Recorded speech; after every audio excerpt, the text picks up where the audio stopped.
We are back with the final part of the tutorial for how to conduct a correlation analysis. This is part 3 of 3. At the end of part 2, we calculated the actual test statistic, which was 0.731. So if you think back to the days of t-tests and ANOVAs, we'd come up with some kind of a test statistic, and we would use that to come up with a p-value, or the computer would for that matter. So this is our p-value right here. So again, SIG significance level, 2 tests. We mentioned that before what that was about. 0.000. So it's highly significant.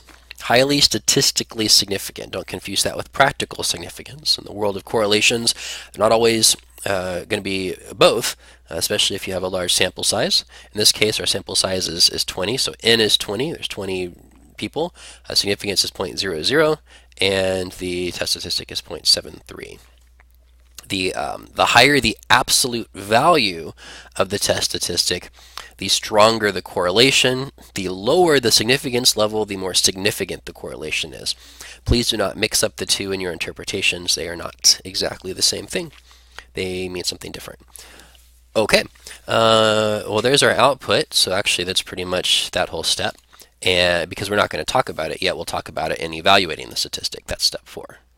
Okay, so go ahead and indent that. Would I put it like right there maybe? Okay, and perfect, right there. Okay, so evaluate the statistic. So we're going to put into words what we're seeing here. You always want to put this into prose. So there was a moderate to high positive correlation between height and self-esteem. So moderate to high has to do with how high the absolute value of this number is. So even if this were negative 0.73, there would be a moderate to high correlation. Whether you're saying moderate or high, that's a bit subjective. Different authors will use them differently. Some people, oh, it's 0.7, 0.8, 0.9, that's high, and 0.6 is moderate. Some people would say, oh, 0.73, that's high.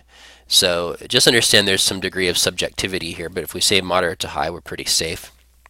When we say positive, we mean that it's not negative, right? It's positive, so it goes up like this. A negative 0.73 would go down like that. So we've described into words what we're looking at here. So we can also say that this relationship was highly significant because it's 0.000. We don't know how far the zeros would go, but we'd say it's less than 0.001. So very highly significant. And again, you could have a situation where the strength of the correlation is much lower and it's still highly significant. Maybe it's 0.11 and it's 0.000 because you have 5,000 people in your data set, and so you can find that. So then you might say, well, it's statistically significant, but is there a practical significance? Does it matter that there's a small correlation going on? So please don't mix up those concepts.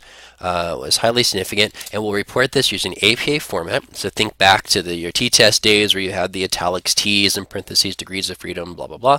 Same thing here. So we'll use an R instead of a T. And parentheses, once again, is our degree of freedom, which is going to be the sample size minus 2, because there's 2 variables. So it's 20 minus 2 would be 18. That's our degrees of freedom, equals our test statistic. Again, we're going to round to the hundredths place. Please do not put 0.731. Please do not put 0.7, anything goofy like that. You're going to round to the hundredths place, which is the 3. So if this number is 4 below, we stay at 3. If this number in the thousandths place is 5 or above, then this round would round to 4. In this case, it just stays 3. So 0.73, comma, and then p, we're used to that, is less than 0.001. So to turn a decimal into percent, you move the decimal place 2 places. So this would be the same as 0.1%, or a tenth of a percent. So that means that there is less than a tenth of a percent of a chance that we would generate this test statistic, 0.73, if in fact the null hypothesis were true. So it's very unlikely, we could say, that the null hypothesis is true, that there is no correlation. I mean, look how strong this appears to be, even with a small sample size. So that's how we report that using APA convention. There's another concept I'm going to mention here, hopefully we talked about in class, called the coefficient of determination. So the coefficient of determination is when you take the correlation coefficient and you multiply it by itself, you square it.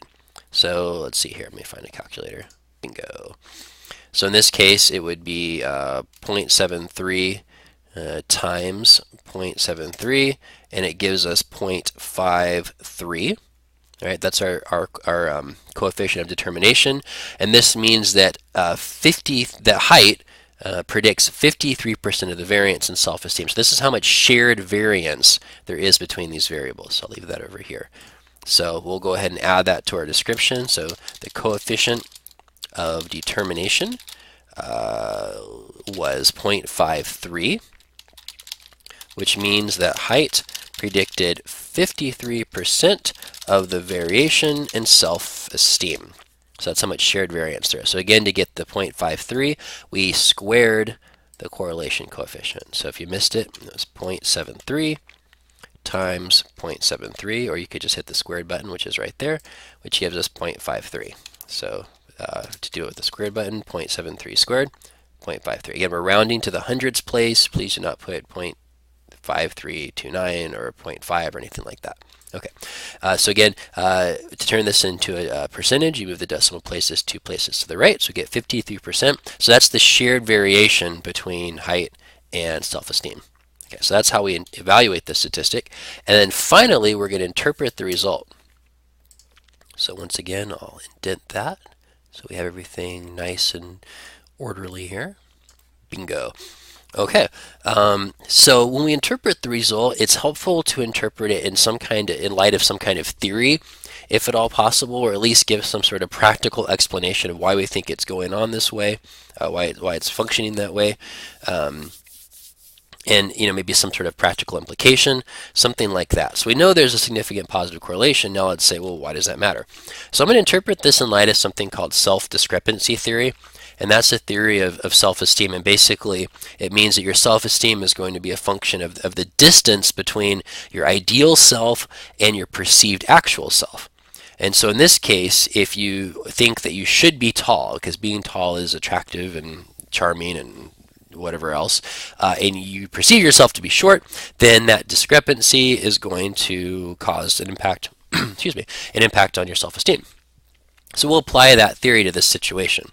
So we'll say that self-discrepancy theory suggests that an individual's self-esteem will be a function, we'll go back and fix that, of the discrepancy between his ideal self and his perceived actual self, actually I should say. For many people, physical appearance has a substantial impact on one's self-image. Since height is generally viewed as a positive physical attribute, it is not surprising to find a strong correlation between height and self-esteem. I'll go back and fix all these ridiculous mistakes I made.